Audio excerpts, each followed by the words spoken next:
Ուկրաինայի նախագահ Վոլոդիմիր Զելենսկին վերահաստատել է Ուկրաինայի հավատարմությունը խաղաղության, ընդգծելով, որ փետրվարի 28-ին Սպիտակ տանը ԱՄՆ նախագահ Դոնալդ Թրամփի հետ հանդիպումն այնպես չի անցել, ինչպես ակնկալվում էր։ Զելենսկին նշել է, որ Կիևը պատրաստ է որքան հնարավոր է շուտ նստել բանակցությունների սեղանի շուրջ, կայուն խաղաղության հասնելու համար։ Մեզանից ոչ ոք չի ուզում անվերջ պատերազմ, Ուկրաինան պատրաստ է որքան հնարավոր է շուտ նստել բանակցությունների սեղանի շուրջ, կայուն խաղաղությանը հասնելու համար։ Ես եւ իմ թիմը պատրաստ ենք աշխատել նախագահ Թրամփի ուժեղ ղեկավարության հետ կայուն խաղաղությանը հասնելու համար։ X-ում գրել է Զելենսկին, նշելով, որ առաջին փուլը կարող է լինել գերիների ազատ արձակումը երկնքում եւ ծովում զինադադարը, եթե Ռուսաստանը նույն կերպ վարվի։ Այնուհետև մենք ցանկանում ենք շատ արագ առաջ շարժվել բոլոր հաջորդ փուլերով եւ աշխատել ԱՄՆ-ի հետ ամուր գործարքն ավարտին հասցնելու համար, ասել է Ուկրաինայի նախագահը։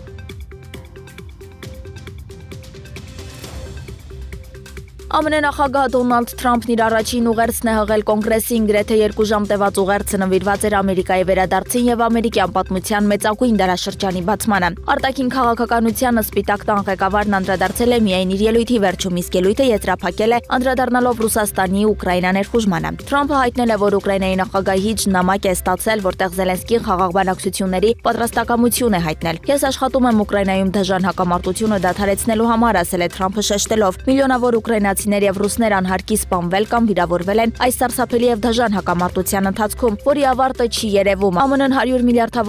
է ուղարկել Ուկրաինա պաշտպանությանն աջակցելու համար։ Ապա ԱՄՆ նախագահը հարց է ուղղել կոնգրեսականներին, ցանկանում եք, որ սա շարունակվի եւս 5 տարի։ Թրամփը շեշտել է, ԱՄՆ-ն շատ ավելի շատ է ծախսել Ուկրաինայի աջակցության համար, քան Եվրոպան։ Որոշ դեմոկրատներ լքել են դահլիճը, երբ Թրամփը խոսել է Ուկրաինայից։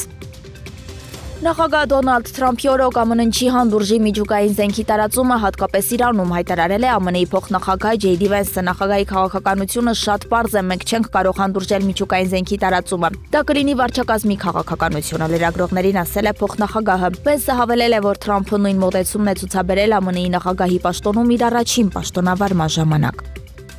Կանադան 25% չափով մաքսատուրքեր կսահմանի մոտ $107 միլիարդ արժողությամբ ամերիկյան ապրանքների վրա՝ ի պատասխան ԱՄՆ-ի քայլերի։ Այս մասին ասել է Կանադայի վարչապետ Ջասթին Տրյուդոն, նա հավելել է, որ 25% մաքսատուրքերն անմիջապես ուժի մեջ կմտնեն $30 միլիարդ արժողությամբ ապրանքների վրա, իսկ մնացած մաքսատուրքերն ուժի մեջ կմտնեն 21 օր անց։ Մինսկը պատրաստ է Թրամփ-Պուտին-Զելենսկի բանակցություններ կազմակերպել, հայտարարել է Բելարուսի նախագահ Ալեքսանդր Լուկաշենկոն ամերիկացի բլոգեր Մարիո Նաուֆալին տված հարցազրույցում։ Պետք է համոզել եւ համաձայնության գալ Զելենսկու հետ, քանի որ Զելենսկու թիկունքում ուկրաինական հասարակության զգալի մասն է։ Եթե ուզում է սարի, Բելարուսի սահմանից մինչև Կիև 200 կիլոմետր է, ասել է Լուկաշենկոն։ Բելարուսի նախագահը նաեւ կարծիք է հայտնել, որ Ուկրաինայում եւ Մերձավոր Արևելքում հակամարտություններն այս տարի կկարգավորվեն։ Հռոմի Ֆրանցիսկոս Պապի կլինիկական վիճակը կայուն է, նա շարունակում է հիվանդանոցում բուժում ստանալ երկկողմանի թոքաբորբի դեմ, հայտնում է Վատիկանի մամուլի ծառայությունը։ Պոնտիֆիկոսը հոսպիտալացվել էր փետրվարի 14-ին բրոնխիտով, այժմ նրա մոտ ախտորոշվել է երկկողմանի թոքաբորբ։ Պապի մոտ նկատվել են նաև երիկամային անբավարարության նշաններ։